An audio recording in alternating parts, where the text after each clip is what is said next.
The political parties in Myanmar have launched their election campaigns 2 months ahead of the polls, widely seen as an effort to legitimize the army's 2021 coup.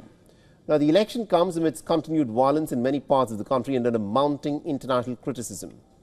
The balloons lifted off into the sky over the Nyapidov as the Union Solidarity and Development Party, that is the USDP, seen as the military's political arm, kicked off its campaigning with song, dance and also a new slogan, Strong Myanmar.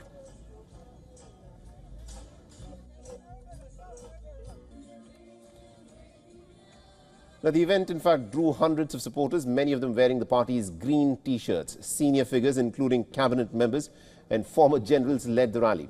Many around the world see this election as an attempt to give a democratic facade to the military's rule.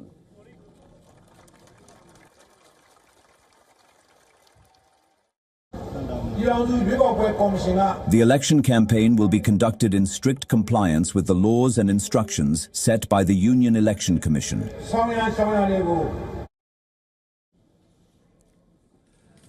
The voting is set for late December. 57 parties in all have registered for the elections, with 6 parties to contest nationwide.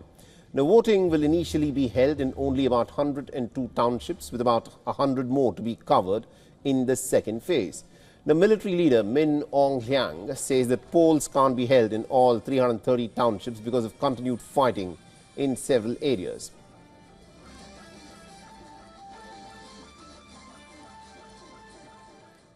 Notably, the elections will not include the National League for Democracy, the party of Aung San Suu Kyi.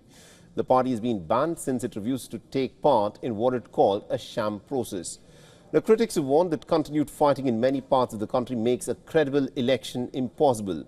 The United Nations Secretary General, meeting ASEAN leaders in Kuala Lumpur on Sunday, warned that the polls could, of course, deepen Myanmar's crisis. The opposition's armed groups have already vowed to disrupt the vote, and with airstrikes and clashes intensifying, many fear that this campaign itself could fuel more violence. For now, though, the General's Party is marching ahead, determined to secure a victory in an election that is condemned abroad and contested by few at home. For all the latest news, download the WION app and subscribe to our YouTube channel.